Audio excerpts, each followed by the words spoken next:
今天的第三个话题，我们今天跟大家要聊的内容啊，到这里也跟大家分享完毕。非常感谢各位的支持，感谢各位的关注。那么接下来我们要跟大家这个分享的内容，在今日华尔街频道还有哪些视频要跟大家沟通啊？我们也请何斌先生给大家做一个简单的预告，今天还有哪些重点的信息值得跟大家分享？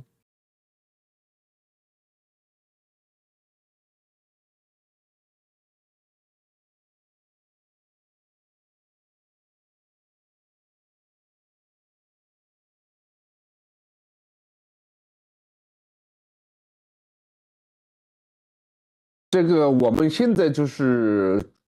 全力以赴在关心这些战争的这个进展啊。美国这方面可能要重新的和他的盟友联系起来啊，有可能有一些联合性的行动。但是不管是怎么一个联合的性的行动，现在最重要的是这个战争要找到停止的这么一个出口啊，让这个战争不能再继续进行下去了。战争停止了。其他的事情就相对来讲比较好办。我觉得也许今天、明天这一两天啊，随时都会有一些重大的转折点出来，所以我请盯住我们的频道啊，今日华尔街我们会跟大家进行及时的播报。感谢何斌先生的点评和补充。好，感谢何斌先生的点评和补充。最后跟大家聊一聊这个昨天啊，《纽约时报》他们多家媒体啊也报道了这个哈梅内伊的叫小哈梅内伊啊，就是二儿子老哈梅内伊二儿子，这个是成为了伊朗的最高领袖。但是到目前为止，这个老哈梅内伊的二儿子小哈梅内伊叫穆杰塔巴哈梅内伊啊，没有在公开场合现身过，就是没有出现在镜头前，大家不知道这个人在哪儿啊。伊朗的最高领袖虽然已经确立了，但是他有没有出来说话，有没有出来走两步都没有。所以像 CNN 他们的报道就提到，穆杰塔巴本人也在之前的这个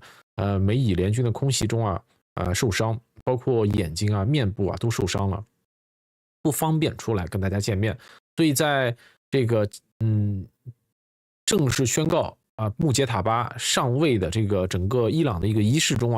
你看到的不是穆杰塔巴本人，你看到的是一个纸板人，纸板人的头上放了一个穆杰塔巴的这个头像。我觉得这太潦草了。你这是堂堂一个伊朗的最高领袖，你的这个宣誓就位的仪式，竟然是一个纸板人的形象，这太潦草了。怎么能服？我不知道啊。就你放在任何一个地方，你放阿富汗，可能阿富汗都不能接受这样的一个形式啊。一个纸板人套上一个小哈梅内伊的头像就正式宣告小哈梅内伊的继位，非常的潦草。当然了，西方媒体 CNN 也好，彭博社也好，他们对于这个穆杰塔巴的受伤的报道，对于穆杰塔巴这个不愿露面的报道，可能也是激将法，可能也是想逼穆杰塔巴出现，这样子方便穆杰塔巴这个被定位这个对于穆杰塔巴的进一步的清除。但是不得不说伊朗这一轮是被打得够呛包括穆杰塔巴以纸板人的形象出现，是让很多人感到就是没法理解，没法理解。哪怕你释放一部分的视频让我们在视频里看到穆杰塔巴对着镜头振臂高呼“伊朗人民站起来了”，那也是一个比较合理的一个公关行为。那纸板人实在是让人觉得太过潦草了不知道何斌先生有没有关注到穆杰塔巴以纸板人形象出现在伊朗民众面前这一幕？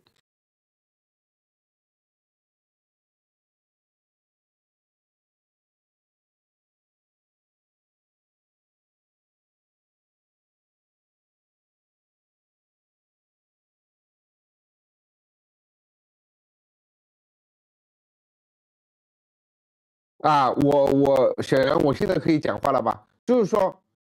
我觉得小杨你讲的刚才是有问题的啊，就是说现在不在于形势啊，对于伊朗来讲，它是一个战争状况，它要用一种战争的一种非常态化的方式来对付这个东西，所以他现在首先的需要是要保住性命啊，不要暴露自己的行踪。所以他现在没有出来露面，主要是这个因素。昨天《纽约时报》的报道似乎就给人的感觉，他需要把他逼出来啊。那现在到目前为止没有出来啊，甚至未来几天会不会出来，现在也不知道啊。刚才有网友说，是不是要安排丧礼啊？这些具体的细节我们就不是很清楚。总之，这个事情十万火急是要停止战争，战争是美国发动的。美国有权利也停止战争，对吧？而且特朗普总统说我们已经赢了啊，我们赢的比之前想象的还要多。那既然是这样的话，就赶紧收手吧啊！结束这种战争比什么都重要，什么都关键。时间如果推迟的时间越长，这样的这个事情就没有办法解决啊。那么上一次的这个俄乌战争，就是一开始就不应该发生。但是在战争的宣传机器推动之下，好像这种战争很快就会把俄罗斯给打趴下，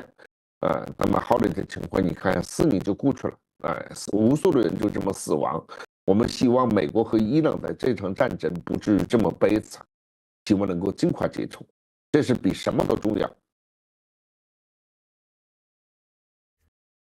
感谢何明先生的点评和补充。那么今天我们跟大家的直播就进行到这里，非常感谢各位的关注，非常感谢各位的这个打赏，感谢各位在聊天区和我们的互动，非常感谢今天的田贤，非常感谢今天这个艺人，不是艺人啊，今天这是谁？感谢 Donna Frank 的打赏，感谢醉耳一木的打赏，感谢团子的打赏，感谢各位的打赏，非常感谢今天对于我们节目给予非常多支持的观众啊。我们明天的直播仍然会锁定在这个东巴时区的晚上的9点半，这是美东时间的早上的9点半，因为在这一周我们已经切换成了北美地区的夏令时。北美地区的夏令时，美东时间和东巴区的北京时间相差12个小时，东巴区比美东时间要领先12个小时，是跟大家再做一个这个时间上的更正和预告。明天我们9点半左右再跟大家不见不散。感谢各位的关注以及支持，我们明天的节目再跟大家见面，非常感谢大家。世界旧秩序正在